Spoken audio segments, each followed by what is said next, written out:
Selamat pagi, Shalom. Bertemu lagi di dalam ibadah kita yang kali ini agak berbeda dengan biasanya. Oleh karena kita tahu bahwa saat-saat ini dunia sedang bermasalah dengan kekhawatiran tentang virus corona. Di dalam hal ini pemerintah mengambil suatu kebijaksanaan menghimbau kepada kita semua, negara Republik Indonesia khususnya, untuk mengurangi pertemuan-pertemuan atau konsentrasi banyak orang berkumpul yang berpotensi untuk menularkan virus yang ganas ini. Sehingga pada saat ini, saudaraku, banyak di antara kita, gereja-gereja Tuhan, melakukan ibadah melalui live streaming merupakan anugerah dari Tuhan. Kemajuan teknologi yang bisa kita manfaatkan di dalam pelayanan-pelayanan kita, menebarkan atau menyampaikan firman Tuhan, sebagaimana yang kita alami pada pagi hari ini. Bapak, Ibu, Saudara yang dikasihi dalam Tuhan, baik kita segera masuk di dalam firman Allah yang kita ambil dari Ibrani pasal yang ke-12. Surat Ibrani pasal 12 ini, saudaraku, sudah beberapa kali, beberapa minggu di dalam bulan ini sudah kita sering khotbahkan. Tetapi firman Allah adalah firman yang hidup, dan dia mempunyai perkembangan-perkembangan yang luar biasa. Mari kita baca, saudaraku, Ibrani 12, kita mulai ayat yang pertama. Karena kita mempunyai banyak saksi. Banyak, saudaraku, banyak itu berarti tidak sedikit. Bahkan saya katakan hampir seluruh dunia ini memperhatikan, menyaksikan segala tingkah laku, segala apa yang dikerjakan, yang dilakukan oleh umat percaya kepada Kristus. Mau tidak mau, suka tidak suka, seorang anak Tuhan atau orang-orang percaya kepada Kristus, maka dia mempunyai status sebagai seorang saksi tentang kebenaran ini. Dan banyak saksi, bukan sedikit. Seumpama atau bagaikan awan yang mengelilingi kita, di mana kita berpijak, di sana langit dijunjung.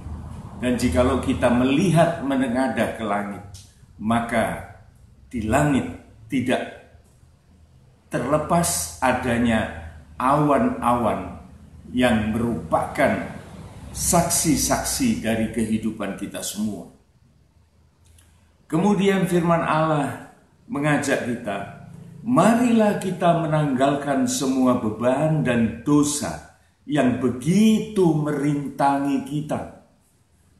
Saudara, seorang saksi dari kebenaran, dia harus beres dulu di hadapan Allah.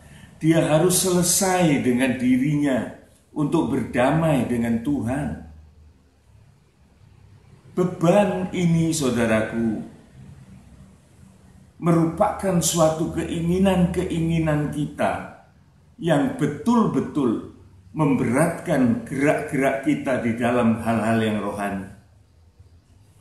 Dan apabila beban atau keinginan-keinginan ini tidak segera kita atasi, maka keinginan-keinginan ini bisa jadi suatu perbuatan.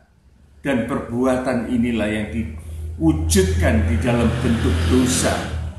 Dan kedua-duanya ini, baik beban maupun dosa ini, sangat merintangi kita. Merintangi dalam hal apa?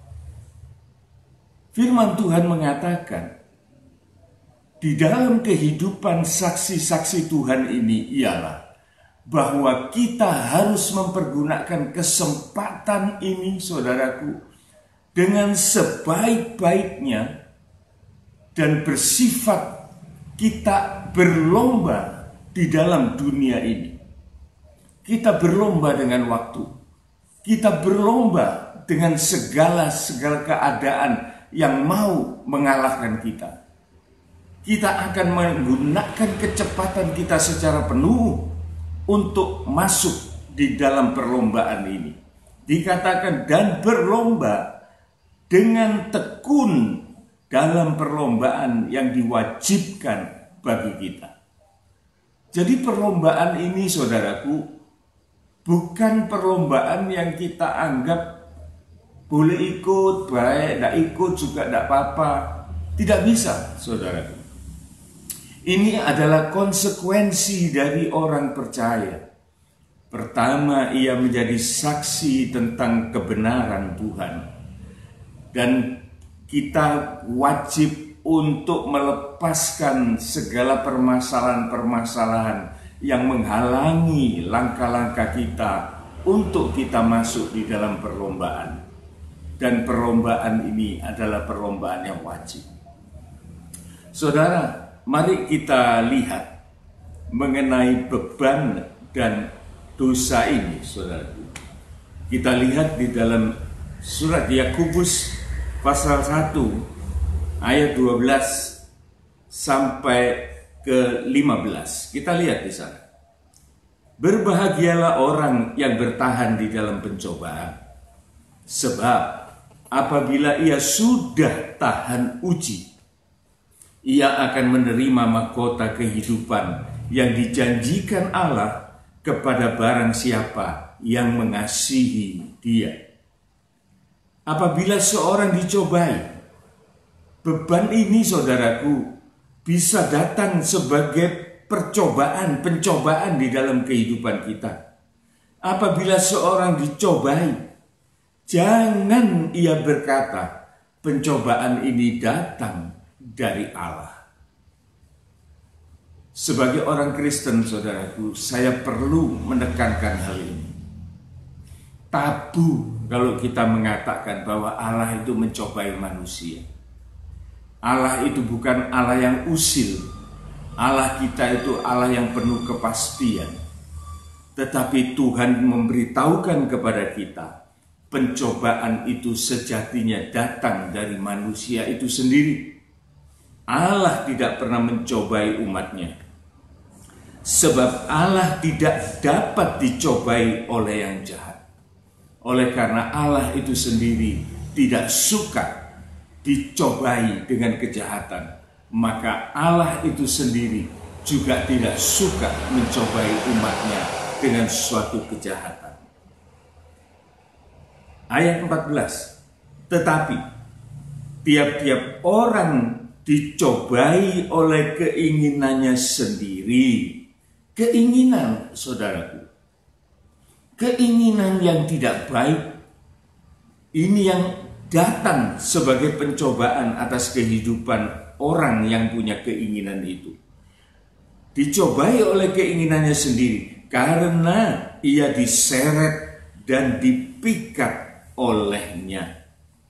Dan apabila keinginan itu telah dibuahi, artinya keinginan, beban itu sudah dilakukan, keinginan yang buruk itu sudah dikerjakan, maka keinginan itu akan melahirkan, akan berwujud dosa.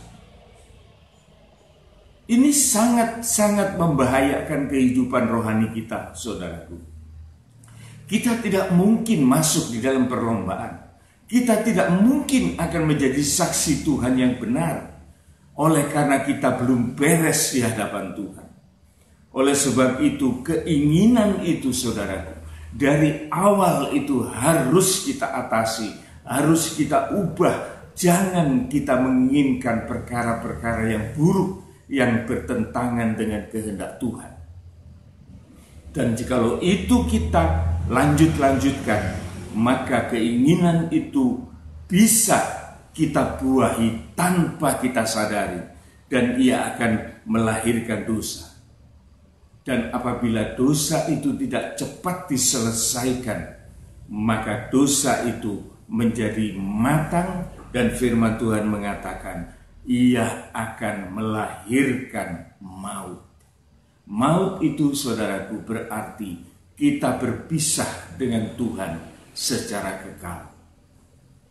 Betapa bahayanya, saudaraku.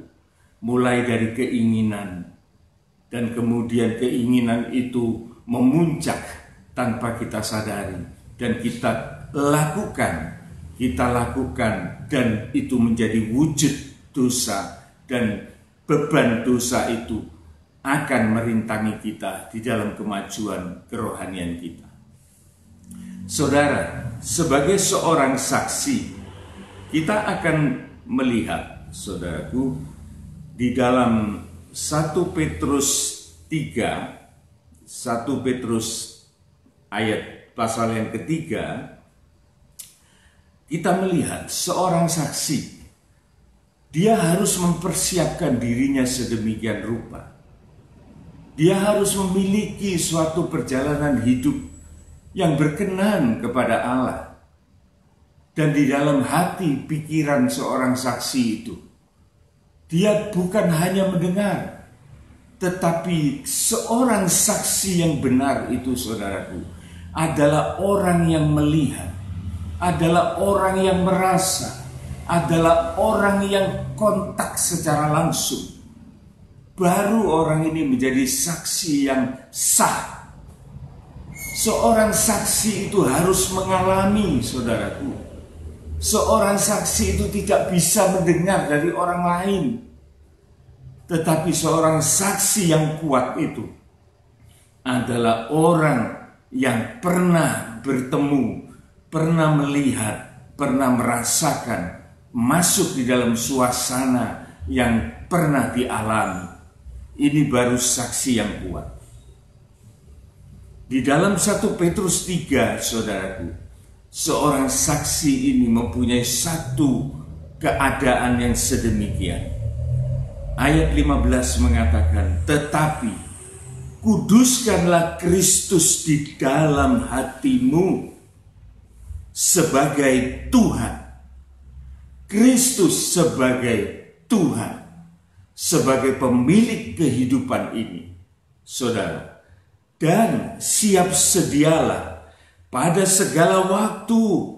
Untuk apa? Untuk memberi pertanggungan jawab kepada tiap-tiap orang yang meminta pertanggungan jawab dari kamu tentang pengharapan yang ada padamu. Jadi kita, saudaraku, sebagai seorang saksi, kita juga tidak boleh sebagai orang yang bodoh, sebagai orang yang tidak mengerti untuk memberikan jawab, untuk menjabarkan isi hati kita, isi pikiran kita tentang Tuhan yang kita simpan dalam hati sanubari kita. Apabila orang yang bertanya, apabila orang yang minta pertanggungan jawab kepada kita, maka kita harus cakap untuk memberikan jawaban-jawaban kepada orang yang bertanya, memberikan pertanggungan jawab, saudaraku.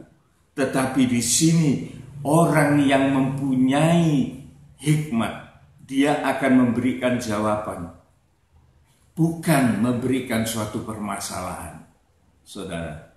Sehingga ada perkataan-perkataan yang dikatakan oleh firman Tuhan, haruslah dengan lemah lembut dan hormat. Kita tidak boleh, saudaraku, sebagai anak-anak Tuhan itu memberikan suatu keyakinan kita kepada orang lain dengan kesombongan. Itu sangat-sangat mengganggu. Tetapi kita memberikan pengertian-pengertian yang dipertanyakan oleh orang lain itu dengan hati nurani yang murni, kata ayat 16. Dengan hati nurani yang murni, supaya mereka yang mempunyai niat atau memfitnah kamu karena hidupmu yang saleh dalam Kristus menjadi malu oleh karena fitnahan mereka itu. Saudara, jadi disinilah fungsi dari seorang saksi itu, saudaraku.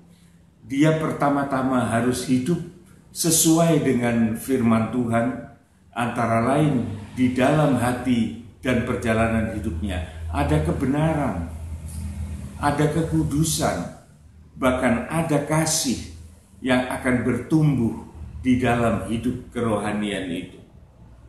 Kita akan kembali, saudaraku, di dalam Ibrani 12 tadi. Dikatakan di sini, saudaraku, perlombaan itu adalah perlombaan yang wajib.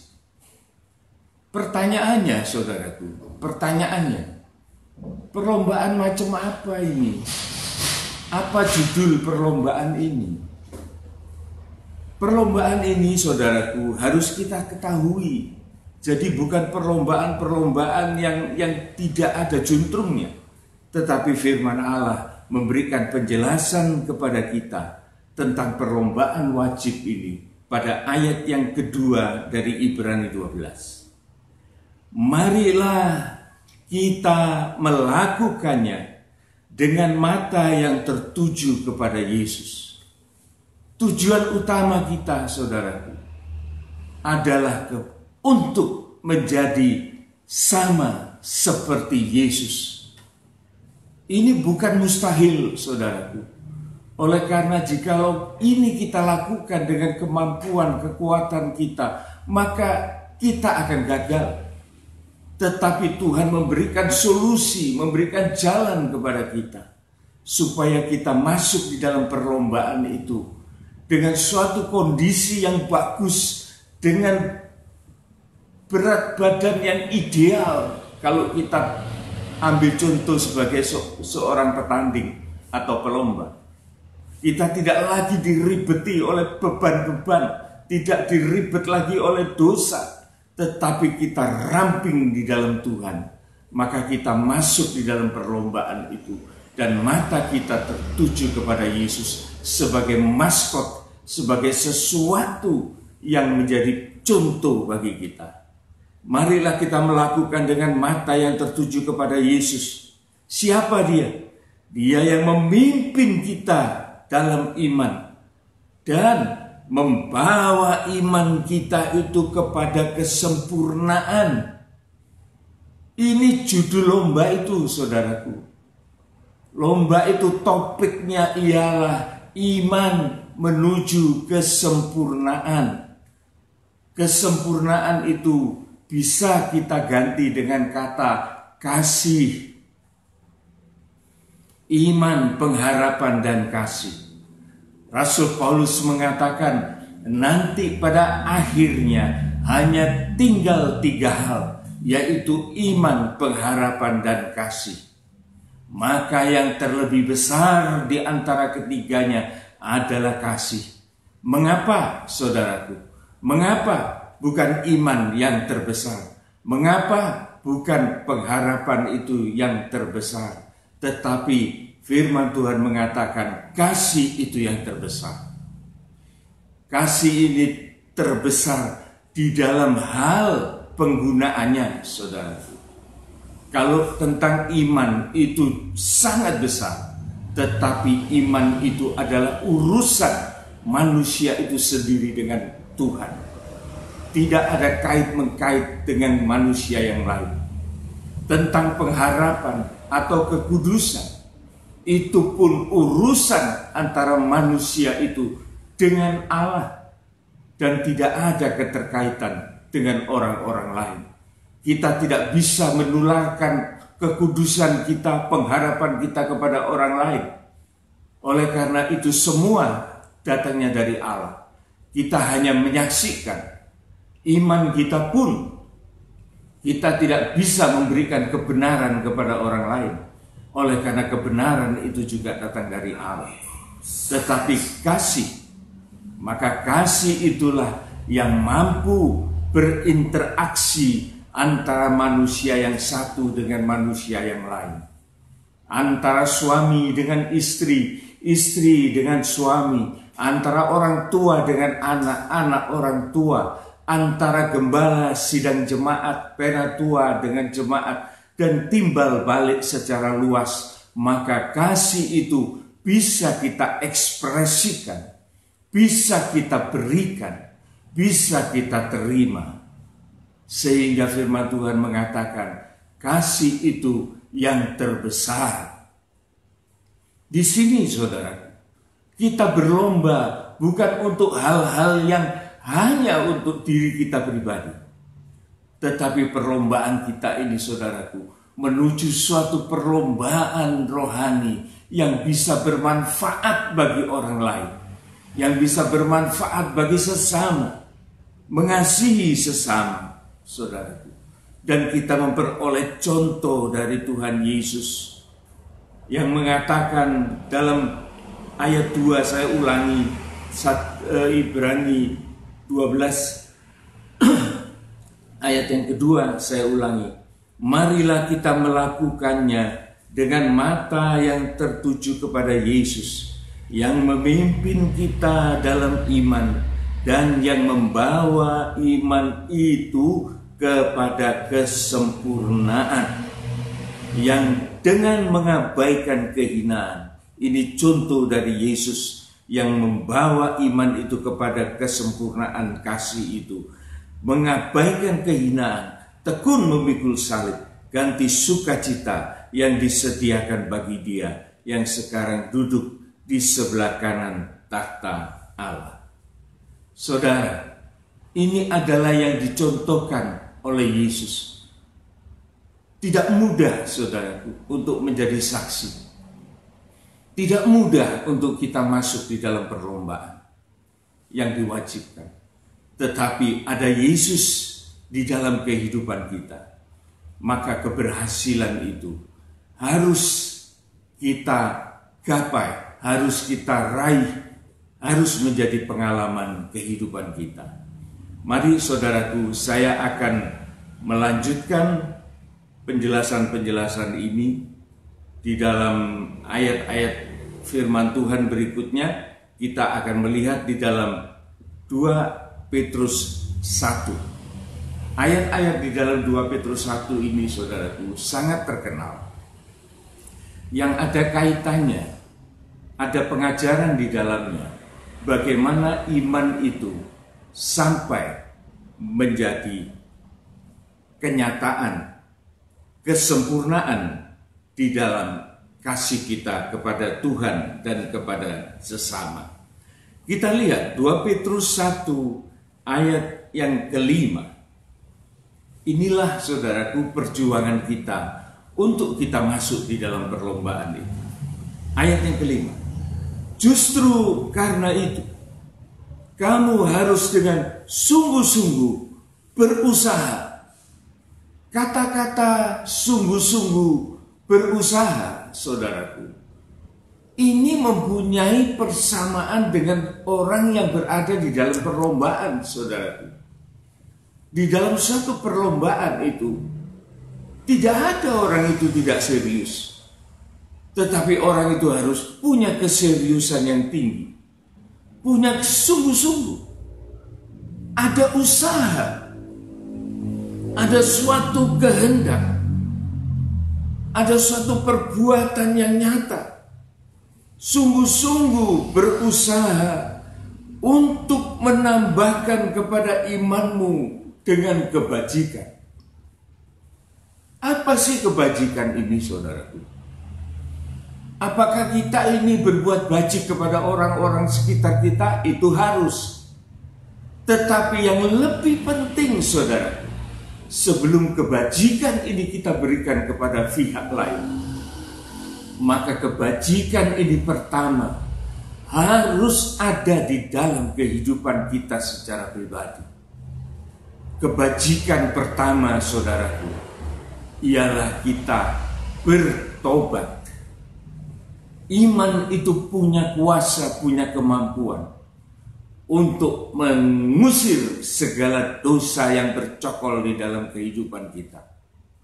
Dikatakan di sini, bersungguh-sungguh menambahkan iman itu kepada kebajikan, yaitu bertobat sekaligus untuk memintakan hati nurani yang baik.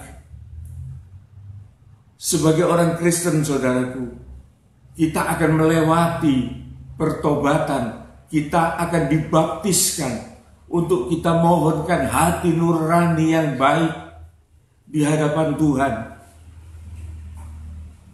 Maka jikalau hal itu kita lakukan, saudaraku, maka kebajikan itu akan membuahkan pengetahuan. Pengetahuan ini, saudaraku, berasal dari Roh Kudus yang diberikan oleh Allah kepada kita. Di dalam surat Korintus pasal yang kedua, saudaraku, di sana ada suatu penjelasan bagaimana seorang tahu akan isi hati atau pikiran manusia yang lain, kecuali roh dari manusia itu sendiri yang dia tahu apa yang dia pikirkan, apa yang dia rasakan. Demikian juga dengan Allah. Tidak ada seorang pun yang tahu tentang Allah, tetapi Allah itu tahu tentang dirinya sendiri. Tetapi pengetahuan Allah itu diberikan kepada kita melalui rohnya yang kudus, sehingga kita akan bisa mengerti akan Allah itu secara tepat dan benar. Mengetahui pengetahuan tentang Allah. Jadi saudaraku, perjalanan hidup kita dimulai dari iman. Iman itu adalah kasih karunia, datangnya dari Allah. Dan kemudian iman itu harus kita pertanggungjawabkan. Bukan untuk dibiarkan iman itu beku, nganggur. Tetapi iman itu harus dikembangkan. Pengembangan pertama ialah kebajikan atas hidup kita masing-masing. Bertobatlah, mohonkanlah hati nurani yang baik. Maka Roh Kudus itu akan masuk di dalam kehidupan kita.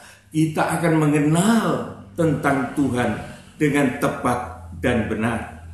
Ayat yang ke-6. Dan kepada pengetahuan itu penguasaan diri. Kepada penguasaan diri itu ketekunan, dan kepada ketekunan itu kesalehan. Saudara, orang yang dipenuhkan, orang yang dipimpin oleh Roh Kudus, maka orang itu pasti mempunyai satu kerinduan yang lebih-lebih dari biasanya. Dia mempunyai suatu kerinduan untuk melayani Tuhan.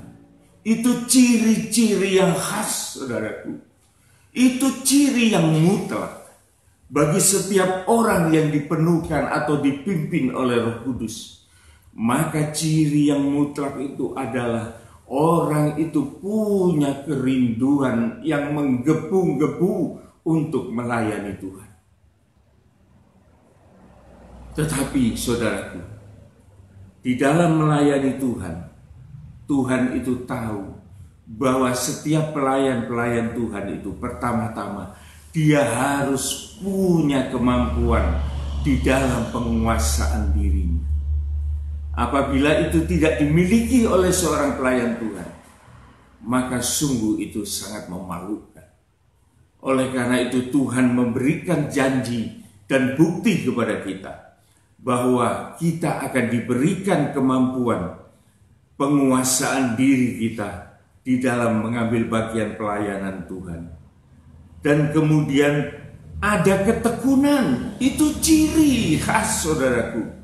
Orang yang dipenuhkan Roh Kudus melayani Tuhan, pasti dia tekun untuk mencari kebenaran firman Allah. Pasti dia tekun di dalam membaca Alkitab. Pasti dia tekun untuk mengetahui lebih jauh tentang Allah. Dan kepada ketekunan itu ditambah oleh Tuhan dengan kesalehan. Orang yang melayani Tuhan, saudaraku, mempunyai ciri khas. 3 ciri ini, saudaraku. Pertama ialah ia mampu menguasai diri. Ia mampu berjalan di dalam ketekunan untuk mengiring Tuhan. Dan yang ketiga, ia mampu hidup di dalam kesalehan. tidak bisa dibantah, saudara. Saudara boleh lihat dan boleh perhatikan. Kalau seorang yang melayani Tuhan dikatakan sebagai orang pelayan Tuhan, tetapi dia tidak bisa menguasai dirinya. Dia tidak punya ketekunan di dalam ibadah. Dan dia tidak punya tanda-tanda ciri-ciri hidup yang saleh. Maka sebetulnya kita tahu bahwa orang-orang semacam ini, dia sebetulnya belum bisa untuk masuk di dalam perlombaan ini. Dikatakan ayat yang ke-7 selanjutnya, saudaraku. Dan kepada kesalehan, kasih akan saudara-saudara. Dan kepada kasih akan saudara-saudara, kasih akan semua orang. Saudara, gereja itu adalah training center, di mana kita melatih roh kita, melatih diri kita, untuk menjadi orang-orang yang bisa saling mengasihi. Saling mengasihi dimulai dari kehidupan kita, di dalam persekutuan, di dalam gereja kita masing-masing. Tetapi tujuan Tuhan bukan hanya sampai di situ. Gereja yang sukses ialah bagaimana gereja itu bisa bergerak keluar, berbagi kasih kepada orang-orang lain yang belum mengenal Kristus. Kepada semua orang kita diberkati untuk menjadi berkat bagi sesama. Itulah kehidupan saksi Tuhan yang dikehendaki oleh Tuhan. Semacam itu. Dan ayat yang ke-8 mengatakan, saudaraku, sebab apabila semuanya itu tidak ada padamu dengan melimpah-limpah, kamu akan dibuatnya menjadi giat dan berhasil di dalam pengenalanmu akan Yesus, Tuhan kita. Jadi apabila progres itu ada di dalam kehidupan kita, dan betul-betul ada kenyataan, maka kita ini akan lebih menjadi giat dan berhasil, bukan tidak berhasil, tetapi berhasil di dalam pengenalan kita kepada Yesus Kristus, Tuhan kita.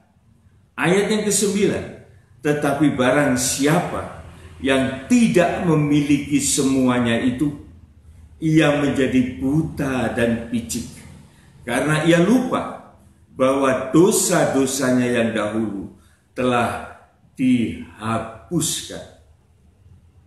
Ayat 10 mengatakan, karena itu saudara-saudaraku, berusahalah sungguh-sungguh supaya panggilan dan pilihanmu semakin teguh. Sebab jikalau kamu melakukannya, kamu tidak akan pernah tersandung. Dengan demikian kepada kamu akan dikaruniakan hak penuh untuk masuk kerajaan kekal, yaitu kerajaan Tuhan dan Juru Selamat kita, Yesus Kristus. Ada peringatan di sini, saudaraku. Ada peringatan yang perlu kita perhatikan dalam ayat yang ke-9. Tetapi barang siapa yang tidak memiliki semuanya itu, artinya tidak ada tanda-tanda yang Tuhan berikan dalam kehidupan itu tidak akan menjadi kedewasaan rohani, atau Tuhan mengatakan menjadi gagal oleh karena tidak ada progres di dalam kehidupan rohaninya. Ia disebutkan menjadi buta dan picik. Buta dan picik karena apa? Karena ia lupa bahwa dosa-dosanya yang dahulu telah dihapuskan. Saya mengatakan ini, saudaraku, orang yang melupakan dosa-dosanya yang dihapuskan oleh Tuhan adalah orang yang congkak, adalah orang yang sombong, tidak menyelesaikan dirinya di hadapan Tuhan. Ia lupa kepada kasih yang mula-mula, saudara.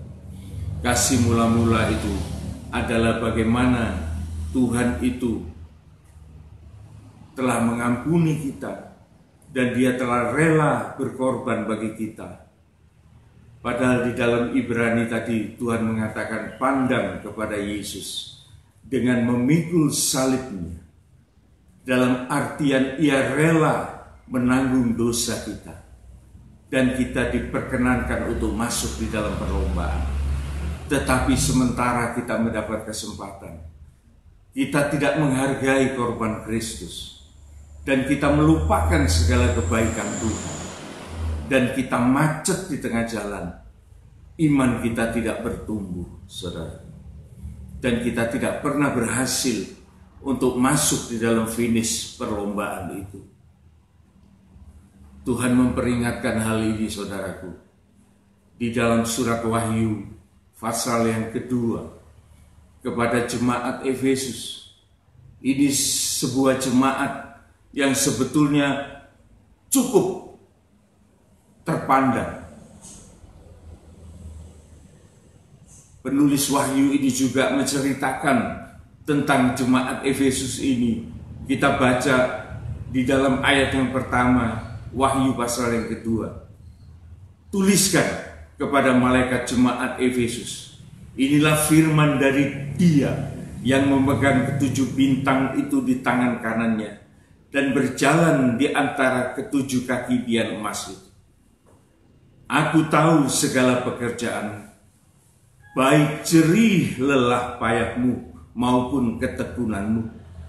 Aku tahu bahwa engkau tidak sabar terhadap orang-orang jahat, bahwa engkau telah mencobai atau menguji mereka yang menyebut dirinya rasul, tetapi yang sebenarnya tidak demikian, bahwa engkau telah mendapati mereka pendusta, dan engkau tetap sabar dan menderita oleh karena namaku, dan engkau tidak mengenal lelah. Namun demikian, aku mencela engkau, kata Tuhan, karena engkau telah meninggalkan kasih-Mu yang semula. Sebab itu, ingatlah betapa dalamnya engkau telah jatuh. Bertobatlah dan lakukanlah lagi apa yang semula engkau lakukan. Jika tidak demikian, aku akan datang kepadamu dan aku akan mengambil kaki dianmu dari tempatnya, jikalau engkau tidak bertobat. Saudara, di dalam perjalanan perlombaan ini, perlombaan tentang kesempurnaan ini, saudaraku, di dalam Tuhan, kita berjaga-jaga atas kesombongan pelayanan kita, keberhasilan kita. Sebagaimana jemaat Efesus ini, saudaraku, adalah jemaat yang hebat. Dia berjerih payah, dia tekun. Dia tidak sabar terhadap orang-orang yang jahat. Bahkan dia bisa menguji rasul. Dia tahu rasul yang benar, rasul yang palsu. Dia sabar menderita oleh karena Kristus. Dia tidak mengenal lelah. Tetapi saudaraku, di balik keberhasilan yang nampak ini, saudaraku, di dalamnya ada kesombongan. Ini yang perlu kita jaga dan perlu kita hati-hati, saudaraku.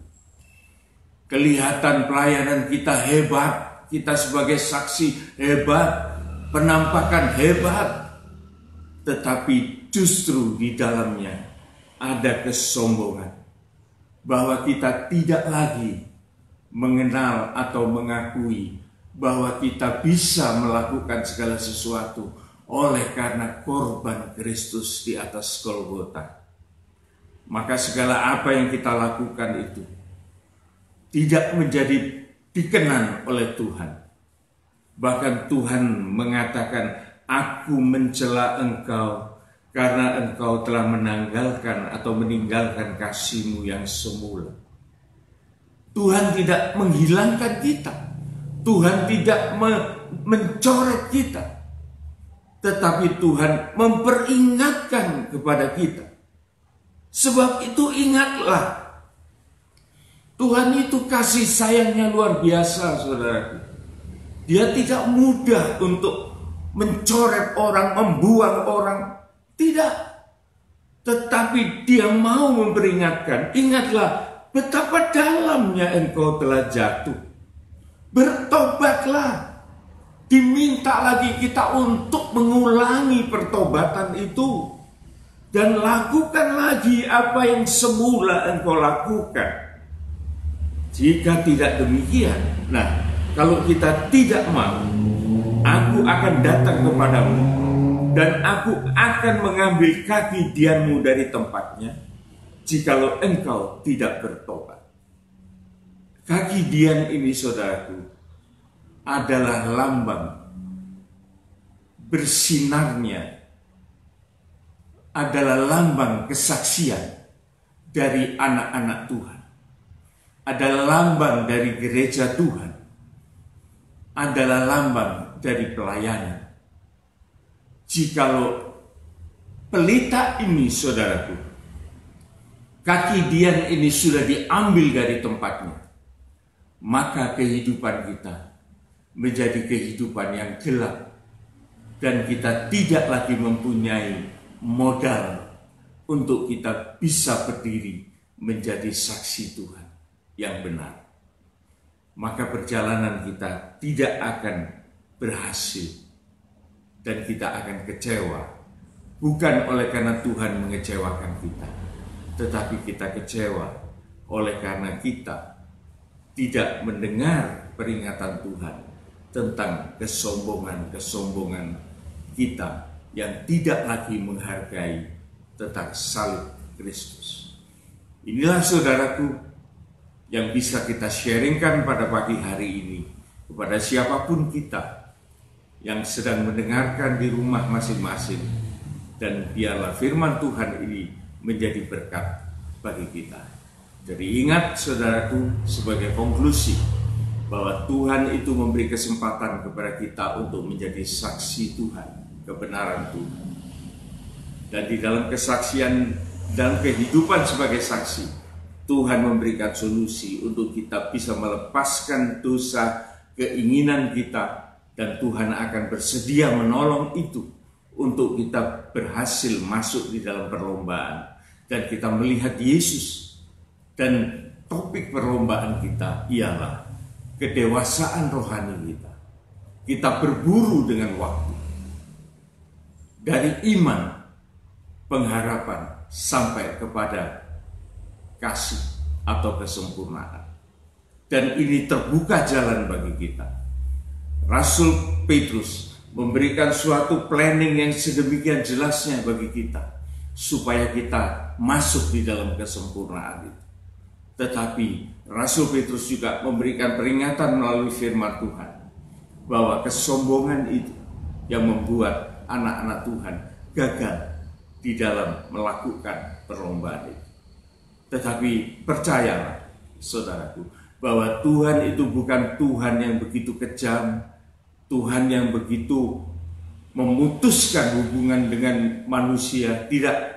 Tetapi Tuhan mau mengingatkan kepada kita. Bahkan Tuhan mau kita mengulangi bila perlu, mengulangi, memberikan kesempatan kembali kepada kita, supaya kita memperoleh kesempatan itu lagi, dan kita bisa berhasil di dalam pelayanan kita kepada Tuhan. Demikian, saudaraku, semoga menjadi berkat bagi kita semua. Amin.